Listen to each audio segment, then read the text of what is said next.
Before we begin, if you're watching this and you've never heard of the Appalachian Dossier, check the description of this video right now. There's a link pinned in the comments too. It's a full collection of stories that were erased from official American records between 1843 and 1891, stories that were buried for reasons that, honestly, still don't sit right with me. Go look. The link is down there. Now, let's talk about Siberia. There are forests in this world that don't want you in them. Not in the way a jungle is dangerous or a desert is hostile. Those places will kill you through heat or thirst or venom. You understand what's happening. You know what's coming for you. The taiga is different. The taiga is patient. It's the largest forest on Earth, stretching from the Ural Mountains all the way east to the Pacific coast. A distance so enormous, it broke the minds of the cartographers who first tried to map it. At its widest point, it would take you 4 months to walk across it in a straight line. 4 months of black spruce and larch and silence, without a single town, without a road, without another human voice. And somewhere in that silence, something has always lived. The Evenki people knew this. They'd been moving through the taiga for thousands of years, following the reindeer herds east and west with the seasons. They built their knowledge carefully over generations, passing it down not in books, but in warnings, in the particular way an elder would stop speaking mid-sentence and look toward the tree line. They had a name for what they felt out there. They called it the thing that walks between the breath of the trees. Not a creature, not a spirit exactly. Something older than either of those categories, something the forest had made from its own patience and from all the men who had gone in and never come out. This is the story of one of those men, or rather, the story told by the one man who came back and spent the rest of his life wishing he hadn't said a word. His name was Vasilei Igorovich Karelin. He was a trapper and hunter from the settlement of Ust-Kut, a river town on the Lena River in eastern Siberia, a place so far from anything that its residents measured distance not in versts or miles, but in how many weeks of travel separated them from the nearest telegraph line. Vasilei was 38 years old at the time this story begins, in the winter of 1891. He was not a remarkable-looking man. He stood at average height, perhaps 5 feet 9 inches in his felt boots, with a square, weathered face that had been burned brown, and then burned again by decades of wind and cold. His hands were enormous relative to the rest of him. Trapper's hands. The knuckles were knotted like birch wood, the skin on his palm so thick you could press a pin against it without him flinching. He wore a short beard that came in unevenly, more gray than brown by the time he gave his account, and his eyes were the pale, washed-out blue of ice in late March, still solid but translucent, with something dark underneath. He had been trapping the taiga for 19 years at that point. He knew the forest the way you only know a place after years of solitude in it, not the knowledge you can put in a book, but the kind that lives in your body. He knew which sections of ice on the river looked solid but weren't. He knew where the sable ran in November and where they moved by February. He knew that the stands of old-growth larch near the eastern ridges had a quality of darkness that was different from ordinary darkness. Not deeper exactly, but thicker, like the light there had to push harder to get through. He'd spent enough seasons in the deep forest that the silence had stopped bothering him. That's something most people don't understand about long-term solitude in wilderness. The first weeks are the hardest. The silence feels aggressive. It presses against your ears and your chest. You start to hear things, your heartbeat, your breathing, the sound your own thoughts make when there's nothing to cover them. But after a while, the silence becomes just another texture. It's there the way the cold is there. You stop fighting it. You live inside it. Vasilei had reached that point years ago. The silence was home, which is why in the 3rd week of November 1891, when the silence changed, he noticed immediately, before you settle in, a quick word. You, watching this right now, Where are you listening from? Drop it in the comments. I always want to know where our listeners are. The farther, the better. Some of you are probably somewhere warm, late at night, which might be the best possible setting for what I'm about to tell you. Vasilei's trap line that year ran northeast from his base camp, following a tributary of the Lena called the Kiringa River, and then cutting up into the hills on its eastern bank. The line covered roughly 43 versts, maybe 45 kilometers in modern terms, and he worked it in a 5-day loop, checking and resetting traps, skinning what he caught in the field, packing the pelts into oilskin bundles he would carry back at the end of the loop. He'd been running this same line, or variations of it, for 6 years. He knew every section of it. He knew where the spruce grew so thick that the sun disappeared entirely, even at midday. He knew where a stand of old birches had been struck by lightning, maybe 20 years ago, and had never quite recovered. They grew crooked in that section, leaning toward each other like men having a conversation they didn't want overheard. On the 3rd day of his November loop, Vasilei reached the section of the line closest to the high ridges. He had set 3 trap pairs in this area, snares for sable mostly, with one larger steel trap baited with a section of frozen fish in case a wolverine was working the same territory. The wolverine trap was undisturbed. The first sable snare was sprung, but empty. The animal had twisted out, which happens sometimes. The second snare was gone entirely, not sprung, not emptied, gone. The stake he'd driven into the frozen ground had been pulled out cleanly. The wire loop he'd attached to it was gone with it. The ground around the stake hole showed no sign of digging, no disturbance in the snow beyond a faint compression. As though something very heavy had stood there for a time, Vasilei spent some minutes studying the ground. He was a careful man with evidence. He'd tracked wounded animals through 3 days of snowfall and recovery time.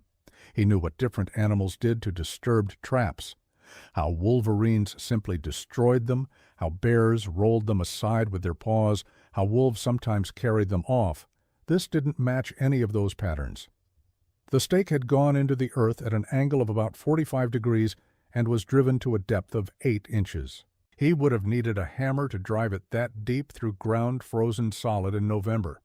Whatever had pulled it out had done so straight up, not at an angle, not in a way that would work the stake loose, gradually, straight up, with enough force to pull 8 inches of iron rod out of frozen earth as cleanly as you'd pull a nail from soft wood. He stood there for a while, looking at the hole. Then he looked at the trees.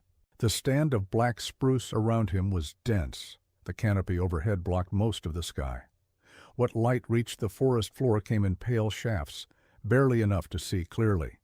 He had the sensation of being watched. He told himself it was the isolation. You get that feeling in deep forests sometimes. It's a holdover from something old in the human brain, the part that survived long enough to have descendants because it never fully relaxed outdoors. He marked the location in his notebook. He kept a small leather notebook in his breast pocket with a stub of pencil tied to it, and continued along his trap line.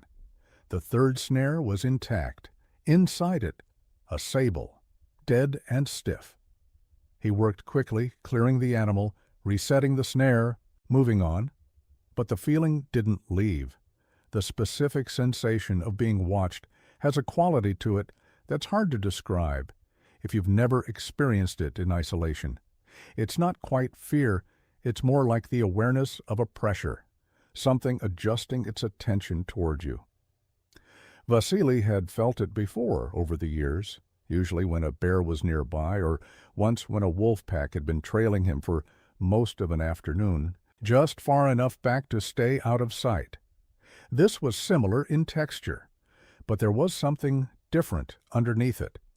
The animals he'd tracked and been tracked by over the years had a quality of intention that you could sometimes read, if you paid close enough attention. A hunting animal feels purposeful, a curious animal feels open. This felt like neither. This felt, and he struggled to find the right word for it when he told this story years later. This felt like being noticed by something that didn't have intentions the way living things do, something that simply saw him and remembered. He made his base camp that evening in good time. He had built a small shelter, what trappers in that region called a zaimka, at the midpoint of his loop, a crude structure of logs and packed snow with a wood stove barely large enough to sit upright inside. He got a fire going, ate a meal of dried fish and black bread, and tried to think clearly about what he'd found. The rational explanation was a large animal. A brown bear, perhaps, though bears in Siberia den in October, and he'd never heard of one active this far into November. Perhaps an unusually late individual. He'd encountered late bears before, though not often. The hole in the frozen ground bothered him. A bear's strength was enormous, certainly. A large male could break a horse's back with one strike of its paw. But the geometry of how a bear would remove a staked wire snare didn't produce a straight vertical pull. Bears pawed at things. They used their weight, their leverage. They didn't reach down and pull upward with a clean vertical motion. He went to sleep with the stove low and the thought of that hole still in his head. In the middle of the night the temperature dropped. He woke from the cold. The stove had gone out, which sometimes happened if you let the fire get too low before sleeping, and lay for a moment in his sleeping furs, listening to the night. The forest at night in winter has a particular quality. The cold makes the wood contract. Trees crack and shift. The snow settles. These are familiar sounds. What Vasilei heard was not those sounds. It was a rhythm. Slow and even. He lay still for a long moment before he understood what he was hearing. Footsteps, not close. Maybe 30 meters out from the shelter wall. Heavy footsteps, but not like a bear's wide, heavy tread. These were. He lay there in the dark, counting the intervals. Bipedal. 2 contacts per cycle. Left, right, moving steadily around the perimeter of his camp. He did not get up.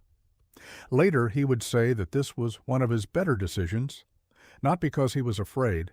He had his rifle within arm's reach, and he was not a man who frightened easily, but because the sound had a quality to it that made him hesitate in a way he couldn't fully explain. It wasn't urgency. It wasn't the sound of something approaching. It was the sound of something that already knew he was there and had no particular need to come closer. Something that was simply present, walking its circuit. He lay still for a long time after the footsteps stopped. When the silence returned, it was not the silence he had gone to sleep in. Something had been added to it. Like a word spoken into a room changes that room slightly, even after the word is gone. Let me ask you something. Have you ever woken up certain that something had changed while you slept? Not a sound that woke you, not an obvious difference, just the particular sensation of a room that had been visited. Leave that in the comments. I'm curious how many of you know exactly what I mean. Vasilei finished his trap loop over the following 2 days without further incident.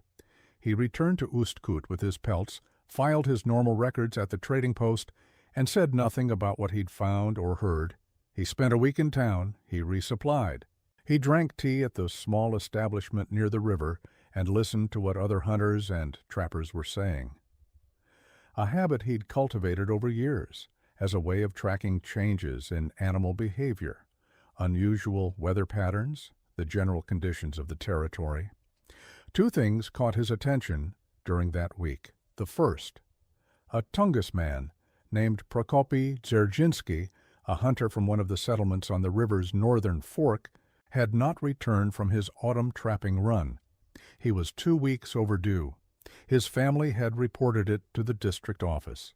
A search party had gone out, found his base camp undisturbed, found one section of his trapline checked, and reset normally. And then, nothing. No tracks beyond a certain point. No sign of what had happened. The district officer had written it up as a hunting accident, most likely falling through ice on one of the smaller tributaries. Vasilei had known Prokopy not well. They ran different sections of the territory, but he'd talked to him a few times over the years. Prokopy Dzerzhinsky was 54 years old. He had been trapping the taiga for 30 years. Men like that did not fall through ice. They tested every step on questionable surfaces with a pole or the butt of their rifle. It was as automatic as breathing. The second thing he heard came from a different source entirely. An Evenki elder, a woman in her late 60s named Agrafena Okladnikova, who lived near the trading post and occasionally came in to sell dried fish and beaded work she made through the winter. She heard him asking quiet questions about Prokopy, and she said something to him quietly, in a mix of Tungus and halting Russian, that he barely understood in the moment but spent the following months turning over. She said that the thing in the high forest near the eastern ridges had been restless that autumn. She said her grandfather's grandfather had spoken of it. She said that it appeared in the old accounts every 30 to 40 years, regular as a season but longer, tied to nothing climatic, nothing astronomical, nothing the Evenki had ever found a pattern for. It came and it walked and it looked, and then it was gone again. And the men it had looked at longest, she said, were the men who did not come back. Vasilei asked her what it was. She was quiet for a moment. Then she said it was not a creature, not in the way he was thinking. It was more like a memory, she said. A memory the forest had made from all the silence it had accumulated over thousands of years. She looked at him steadily as she said that, and then she gathered her things and left the trading post, and Vasilei didn't see her again for the rest of that winter. He went back out in December. He would tell you, if you asked him why, and several people did over the years, that he went back because he had to, not out of bravado, not because he'd told himself the rational explanation, a late bear, a large elk, some distortion of sound in cold air, and convinced himself it was sufficient. He went back because the curiosity was stronger than the caution, and because, and this is the part that stayed with him longest, he felt during that week in Ustkut that something was already aware of his plans, that whatever had been walking around his camp already knew he was coming back, and that the decision had already been made on both sides. This story is being told to you by Macabre Story. If you're listening for the first time, welcome. If you're enjoying this, subscribe to the channel. It takes 3 seconds and it means we can keep making these. And if you're hearing this on a different channel, a different account, anywhere other than Macabre Story, that's stolen content. Report it. We put real work into these stories, and we'd like to keep them. Subscribe. And let's continue. He set out from Ustkut on the 14th of December 1891 in conditions that most men would have called inadvisable.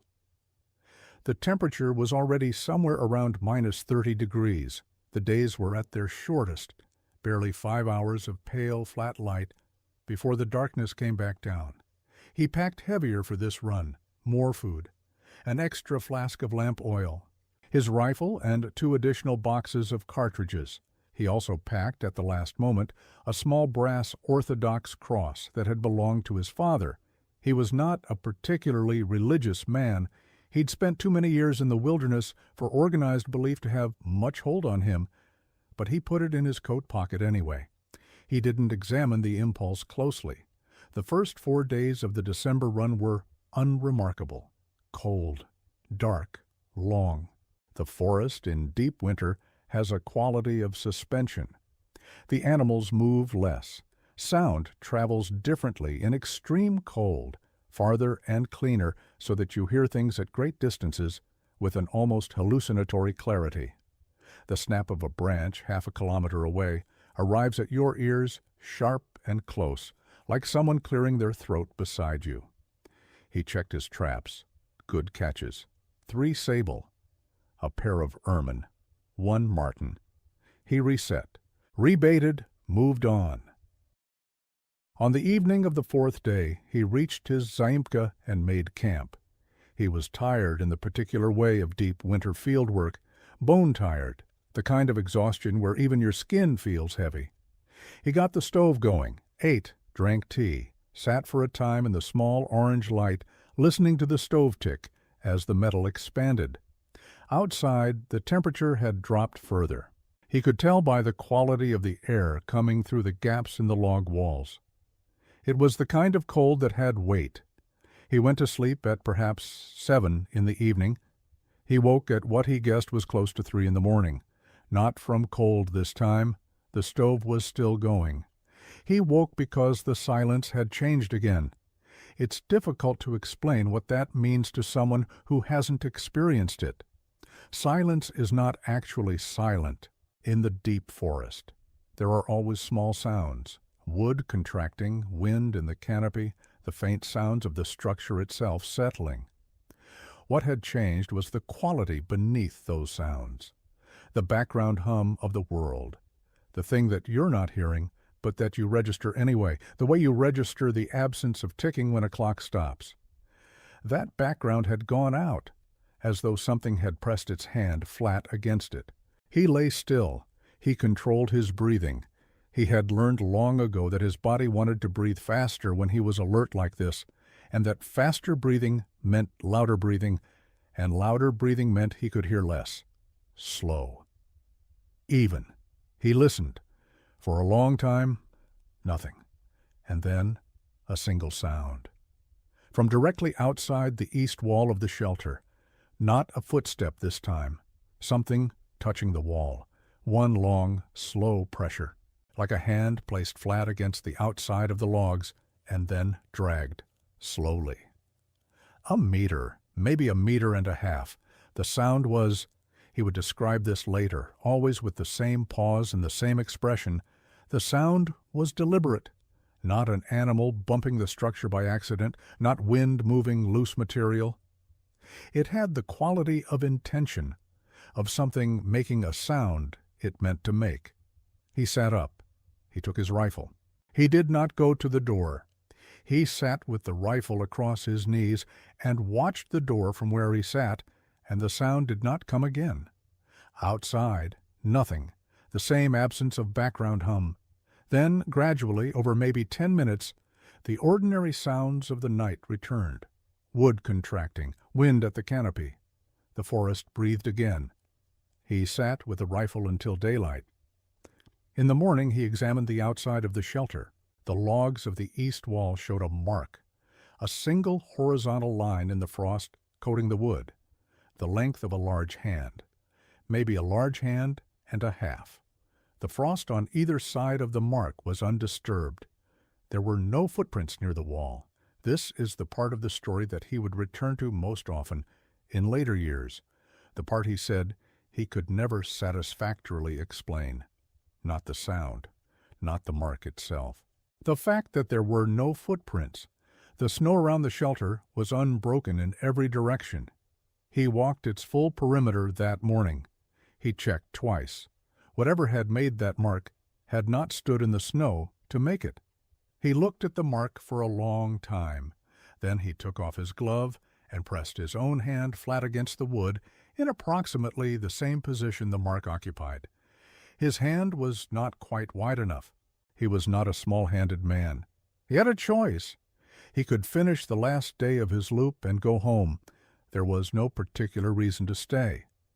He had good catches, the weather was holding, if holding meant stable, at -30, and he had, in the space of 2 nights, encountered something he could not explain and was not certain he wanted to encounter again. Or he could go up toward the high ridges to the east, toward the section of the forest where Prokopy Dzerzhinsky's tracks had stopped for no apparent reason. Vasilei Karelin was 38 years old. He had been making careful decisions in dangerous places for 19 years. He went up. He told himself he was looking for Prokopy. This was not entirely untrue, but it was also not the whole truth. The whole truth was what Agrafena Okladnikova had said, that it looked longest at the men who did not come back, and that the men who did come back had seen what it was first. He wanted to see. He started up at mid-morning when the light was at its best, pale but sufficient. He followed the slope of the ground east and north, threading through the spruce stands, crossing a small tributary on ice that he tested carefully with the butt of his rifle before each step. The higher ground was different from the lower forest. The trees grew further apart up here, older growth. The spruces up here had trunks you couldn't put your arms around, dark and scaly, branches starting high up and spreading wide. The ground between them was clearer than in the lowland stands, less undergrowth, longer lines of sight. In most ways, it should have felt less oppressive. It didn't. It felt like being inside something that was aware of you, not watching you from the perimeter, not observing from the trees, more like the way a room feels when you walk in and realize the room itself has been waiting. He kept moving. He was looking, as he climbed, for any sign of Prokopi's passage, old tracks, flagging tape that trappers sometimes used to mark routes, any disturbance in the winter landscape that a human presence would leave. He found nothing of that kind. What he found, at perhaps 2 in the afternoon, in a clearing between 3 enormous old spruce trees, was something he had no category for.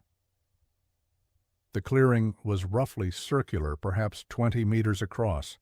In its center, the snow had been disturbed, not by an animal, not by wind. The disturbance was a pattern. He stood at the edge of the clearing for a long time before stepping in. The pattern was made of compressed snow, sections where the snow had been pressed down to ice, and sections where it had been left untouched. The pressed sections formed shapes. He walked slowly around the perimeter of the clearing, trying to understand the shapes. They were not random. They were not footprints. They were, he struggled with this for years, they were like the impression of something that had stood very still in multiple places, or the same thing standing still in the same place over and over until its presence had pressed itself into the ground. The impressions were roughly oval, roughly the proportion of feet, but larger than any human foot, and the geometry was wrong in a way he couldn't fully articulate, as though whatever made them had weight that distributed differently than an animal's weight, as though it pressed into the earth, not from above, but from within.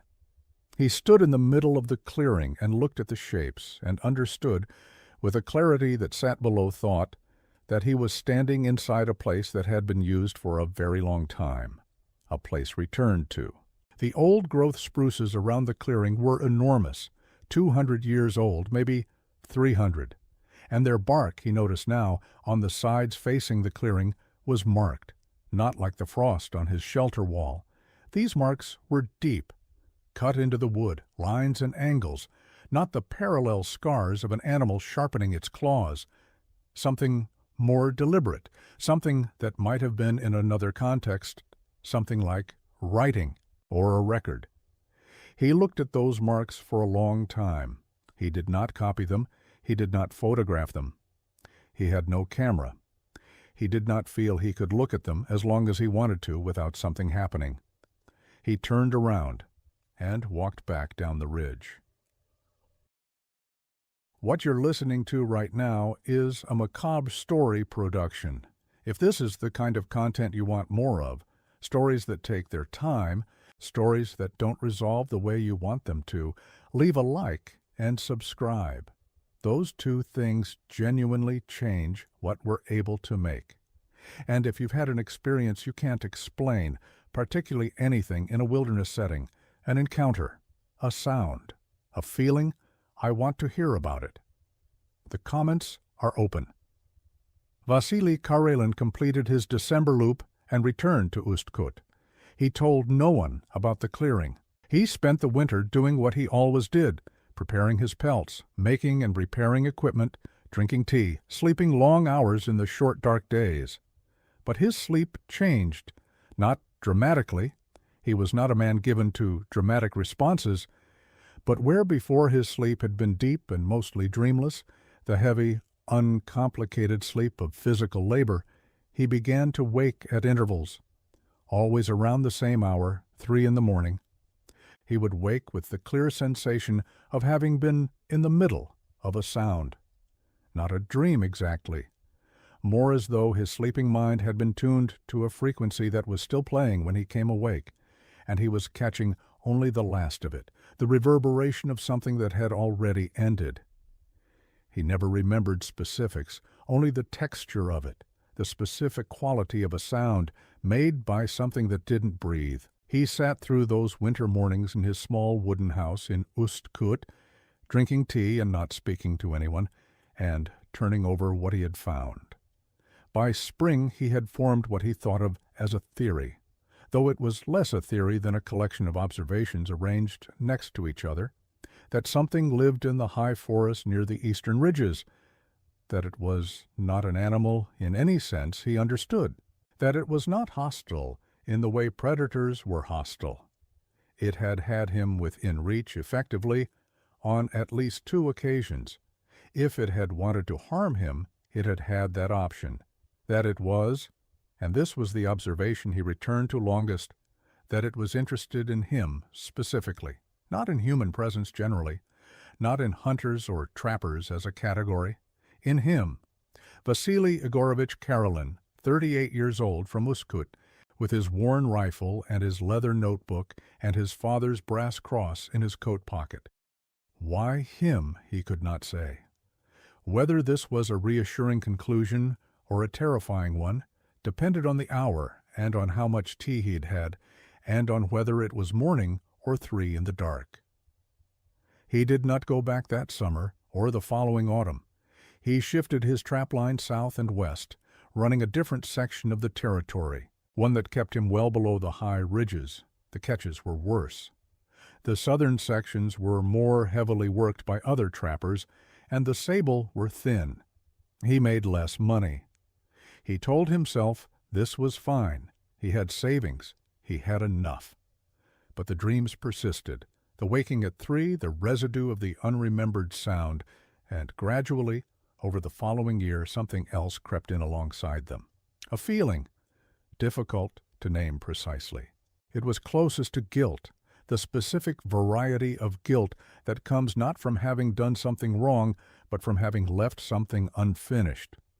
Like a sentence you started in a conversation and never completed, like a door left open in a room you can't return to.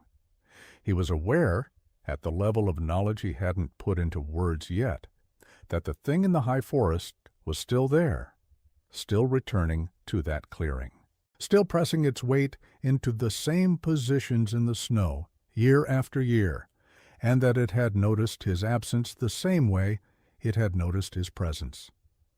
In the autumn of 1893, Vasilei Karelin went back to the eastern ridges. He did not tell anyone where he was going. He packed carefully. Good food, adequate ammunition, a journal this time. A proper bound journal, not his small field notebook. He brought charcoal sticks for drawing and a piece of glass he'd taken from a broken window and wrapped in cloth, with the idea of somehow copying the marks on the trees. He was going with intention this time. If this thing was going to be present in his life, in his sleep, in his waking hours, in the particular quality of ordinary silence that now never felt entirely empty to him, he wanted to at least understand what it was. He reached the high forest on the 3rd day. He set up a permanent camp below the clearing in a hollow in the hillside that blocked the wind and was far enough from the larger spruces that he could see the sky. He spent 2 days below the clearing, waiting. Nothing happened. On the 3rd day, he went up. The clearing was as he'd left it, more or less. The impressions in the snow from his last visit had been overlaid with new snowfall and new impressions, more of the same shapes, a few in positions he didn't remember from before. The marks on the trees were unchanged. He began to copy them. This took several hours. He worked on his knees in the snow, pressing the glass against the bark, going over the lines with his charcoal. His fingers went numb repeatedly. He warmed them against his body, waited, went back. The marks were more numerous than he'd realized. On close examination, they covered not just the inner bark of the 3 spruces at the clearing's edge, but extended around the curve of the trees, further than was visible from the clearing. He worked until the light went. Then he went back to his camp. He built a fire and held his hands over it until the feeling came back and ate and looked at the copies he'd made. In the journal, by firelight, they looked almost like something he'd seen before. Not the content, the individual marks. Those meant nothing to him, but the arrangement of them, the way they grouped and repeated, the way certain shapes appeared to respond to other shapes across the space of the tree trunk. It looked like the structure of language, not any language he knew, not any language, probably, that anyone had spoken in recorded history, but something that carried information, something that had accumulated over time. The oldest marks were deeper in the bark, partially healed over, while newer marks sat in fresh wood. He sat with that for a long time. If the marks were a record, and he was becoming more certain that they were, and if they extended back as far as the oldest seemed to, this had been going on for a very long time.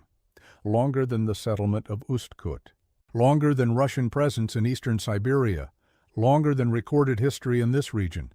Whatever made those marks had been making them since before anyone he knew of had been here to see. On the fourth night of his camp, at approximately 3 in the morning, he saw it. He had been awake.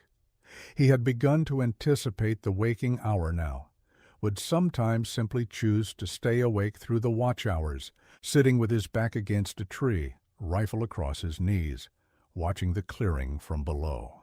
The night was clear, almost no wind. The temperature was somewhere around -25, cold but still. The moon was high and almost full, and in that light, in the particular blue-white clarity of a full moon on deep snow, he saw something move into the clearing. He would spend years trying to describe this. In none of his descriptions did he ever fully succeed, and he was aware of that, and it frustrated him. It was large. That much was certain, large in a way that registered before he could place the scale. The way you register a large animal in the forest before your eyes have processed the size. The instinctive step backward that the hindbrain orders before the conscious mind has caught up. It was upright.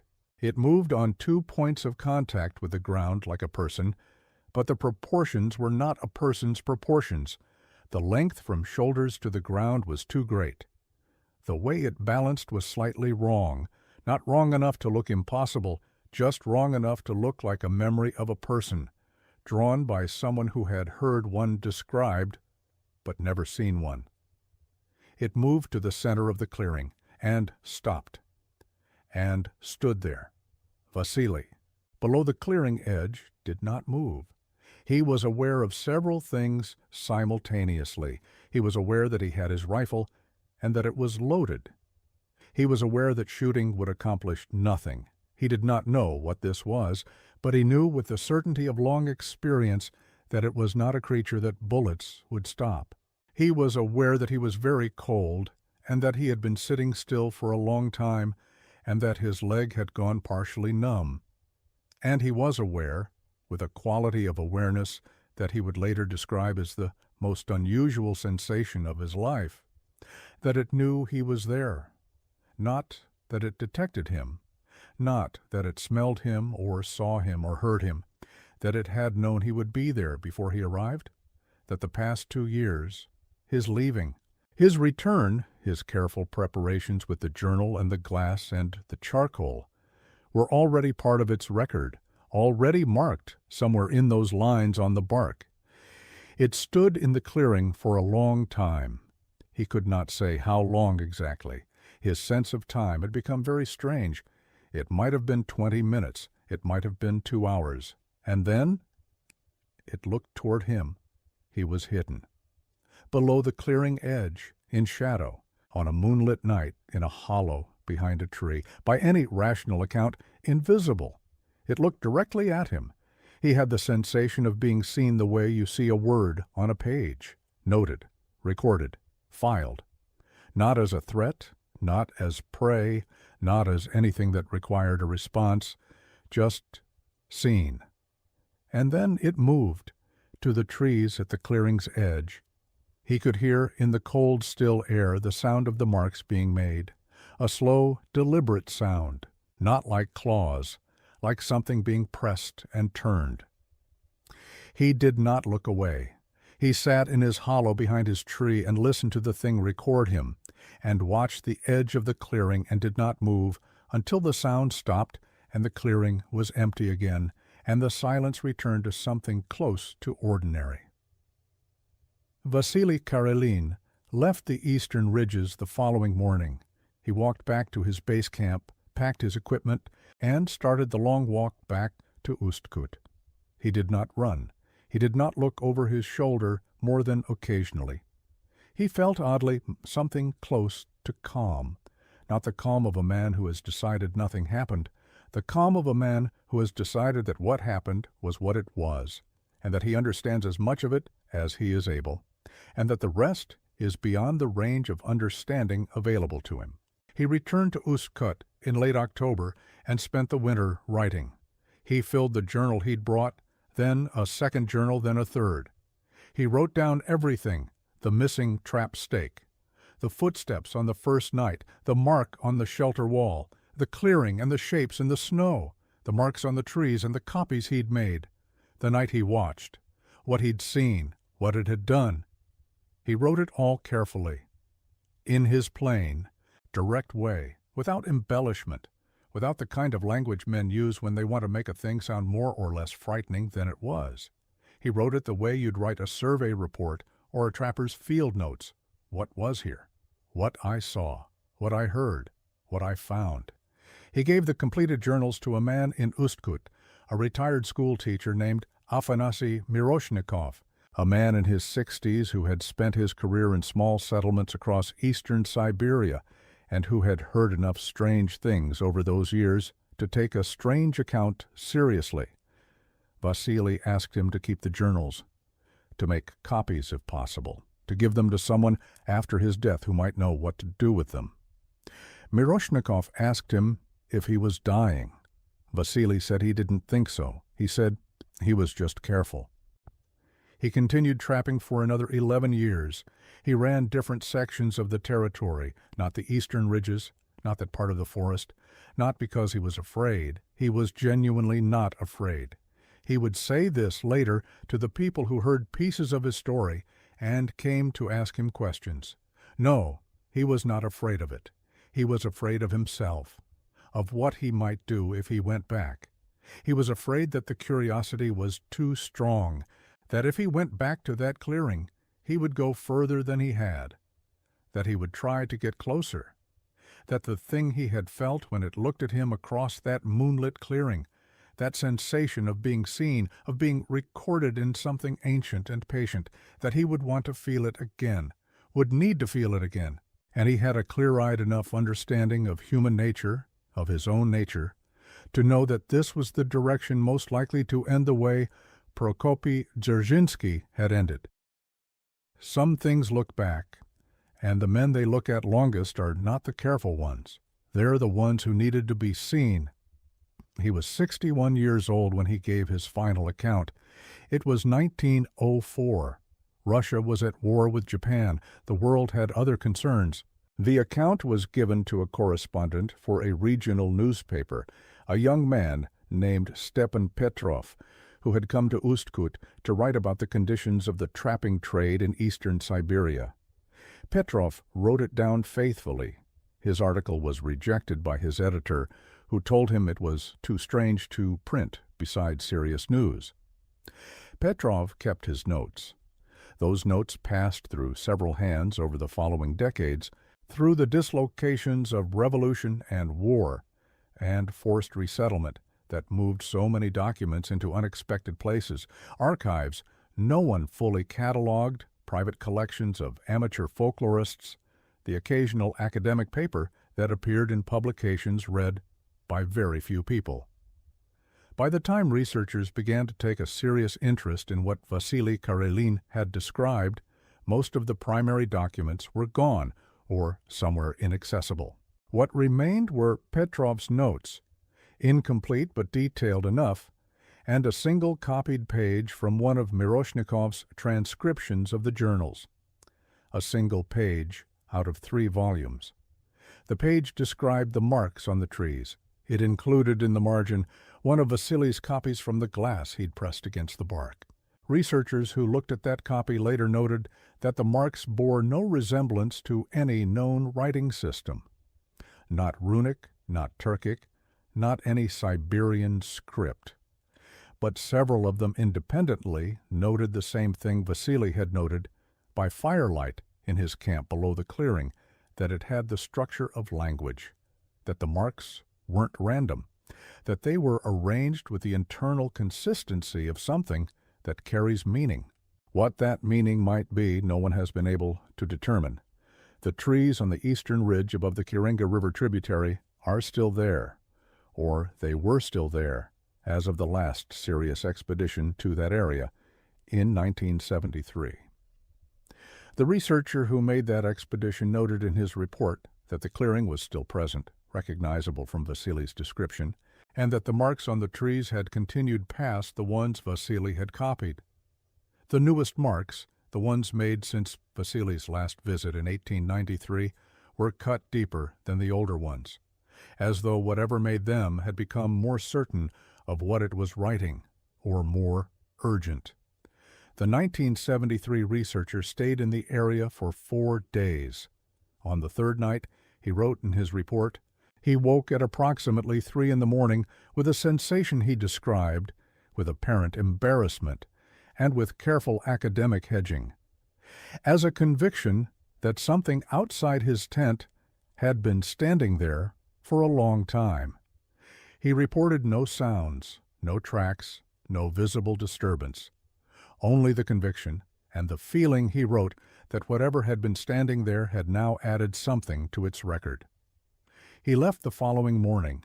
He published his report in a journal with a circulation of perhaps 200 people. He never returned to the region. He died in Novosibirsk in 1989 at the age of 71. In the margin of his original field notebook, the handwritten notes from which the formal report was prepared, there was a line that did not make it into the published version. His daughter found it when she was clearing out his belongings. She couldn't tell when he'd written it. The ink looked older than the surrounding notes. The handwriting was slightly different, more careful, more like someone transcribing than composing. The line was, "It was already there when we arrived. It will be there when we are gone. The forest does not forget." His daughter, when asked about it, said she didn't know what it meant. She said her father had never talked about the Siberian work. She said that in his last years, he would sometimes wake at night and sit in the kitchen until dawn, and when she asked him about it, he would say he was just thinking, just thinking. You're still here. That means something. Not everyone makes it to the end of an hour in the dark. If this is the kind of story you want more of, long, slow, cold, tell me in the comments. Tell me what you want to hear about next. There are places like this on every continent. Forests, deserts, cave systems, places where something patient has been keeping its record for longer than we've been here. Some of those records have found their way to me. Some of them I'm still trying to understand. Check the description of this video. The link pinned in the comments. The Appalachian dossier is down there. Stories from the American mountains that were removed from official records between 1843 and 1891. Stories that existed for decades only as rumors or as handwritten documents in county courthouse basements or in the private papers of men who saw things they couldn't explain and chose silence over ridicule. The Taiga is one version of this. The Appalachians are another. Different forest, different names, same patients. Look at the description. The link is pinned. And wherever you are tonight, sleep well. Don't think about the 3 o'clock hour. Don't think about whether the silence outside your window has a different quality tonight than it usually does. I'm sure it's nothing. Most things are nothing. But some things are the forest remembering you. Until next time, this has been Macabre Story.